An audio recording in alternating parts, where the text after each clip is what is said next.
Daryl sampai di rumahnya hampir dini hari. Ia sangat yakin kalau kedua orang tuanya pasti sudah tidur. Tapi baru saja Daryl masuk ke dalam rumah, rupanya lampu-lampu masih menyala dengan terang. Kedua orang tua Daryl ternyata masih menunggu kedatangan dari putranya itu.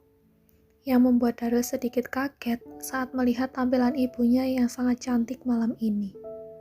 "Hai my boy," sapa Naomi, ibu Daryl, sambil merentangkan tangannya hendak memeluk putranya.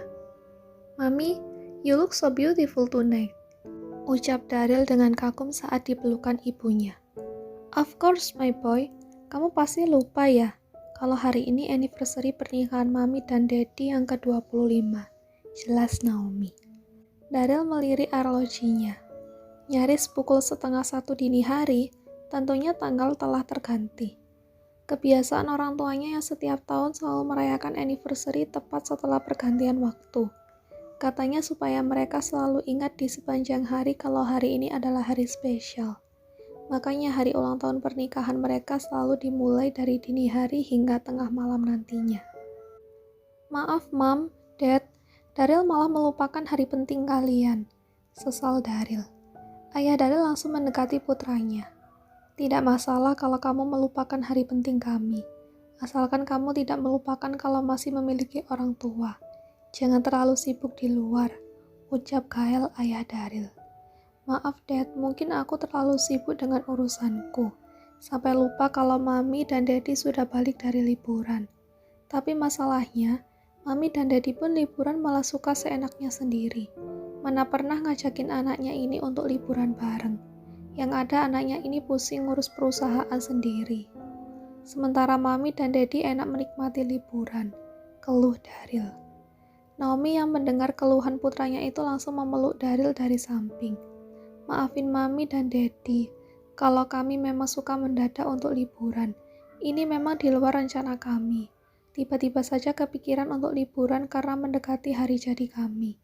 Sebenarnya niatan kami awalnya mau merayakan anniversary ini di Dubai.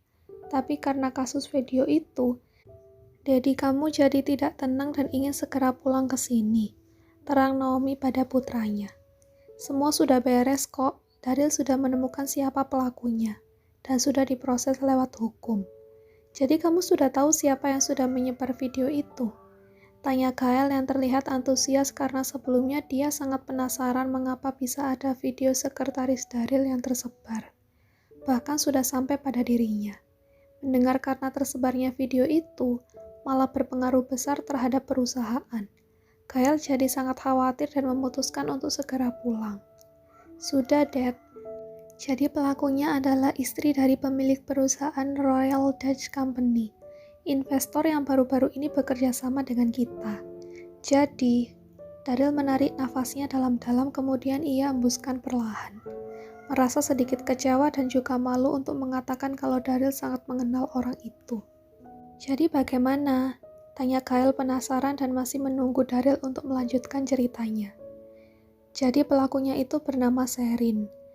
Dia adalah teman sekampus Daryl saat berkuliah di Amerika. Dan kami sempat dekat sewaktu di sana. Tapi sebenarnya aku sudah hampir lupa dengan dia. Ternyata kami dipertemukan lagi karena Jessie juga berteman dengan Sherin ini. Tapi ternyata dia menjadi investor dengan dana yang cukup besar di perusahaan kita. Tapi diam-diam dia juga terus mendekati Daryl seperti ada ketertarikan denganku," cerita Daryl dengan jujur. Naomi menutup mulutnya dengan tangan, sedikit kaget dengan cerita ini. "Jadi pelakunya malah teman yang kamu kenal?" tanya Naomi. "Betul. Sebenarnya kami tidak begitu akrab. Hanya saja karena kami beberapa kali pernah bertemu saat Daryl masih bersama Jessie waktu itu. Sherin sendiri sudah punya suami dan berasal dari Belanda. Suaminya adalah pemilik dari Royal Dutch Company itu. Jelas Daryl. Lantas apa alasan dia? Padahal dia sudah menjadi investor dengan dana yang cukup besar di perusahaan kita. Kenapa dia malah membuat rumor yang tidak seperti ini? Kyle mulai tersulut emosinya. Mungkin karena Daryl selalu menolak Sherin. Belakangan ini dia terus-terusan mengganggu dan menunjukkan kalau ingin menjalin hubungan dengan Daryl kembali. Sepertinya dia sudah gila, padahal dia sudah memiliki suami. Tapi yang sangat disayangkan, yang menjadi korban di sini adalah Lisa. Dia yang tidak tahu menahu malah harus menanggung malu dan juga mentalnya harus hancur karena orang-orang yang langsung menghakiminya. Semua orang berpikir kalau dia memiliki hubungan dengan Daryl. Orang-orang berpikir kalau Lisa bukan hanya sekretaris di kantor, tapi juga bertugas di atas ranjang untuk Daryl. Daryl menghela napasnya dengan berat ketika menceritakan tentang Lisa.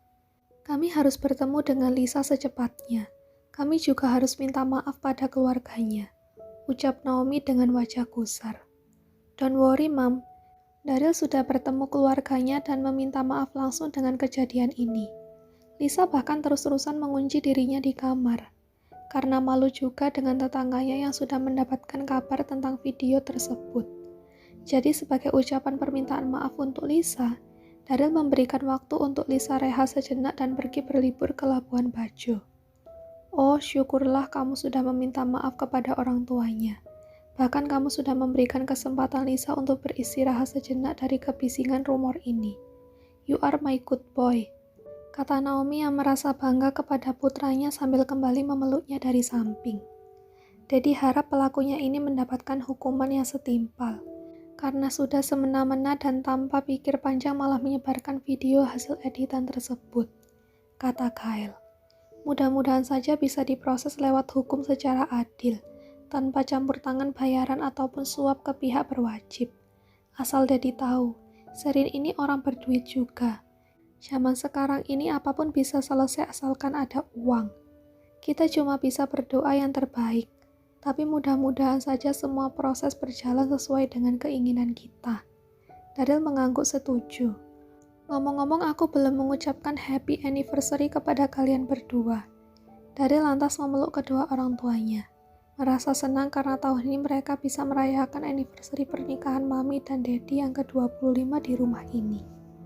Oh iya, kata Bibi Madonna dan 7 anak buahnya, kamu sering mengajak pacarmu untuk datang ke sini. Apa itu benar? Tanya ibu Daryl kemudian. Mau bagaimana caranya Daryl menutupi tetap saja ketahuan.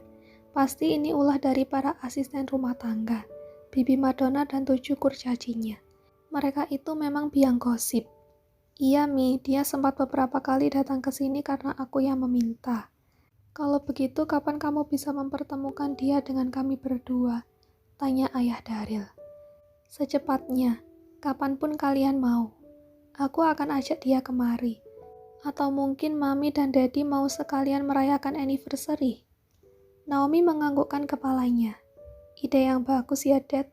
Bagaimana kalau nanti malam kita adakan acara di hotel? Sekalian undang pacar Daryl juga. Kyle setuju. Idenya bagus juga. Oke, nanti Daryl akan mengajak dia dan memperkenalkan pada Mami dan Daddy. Tak lama kemudian, Bibi Madonna datang bersama para anak buahnya.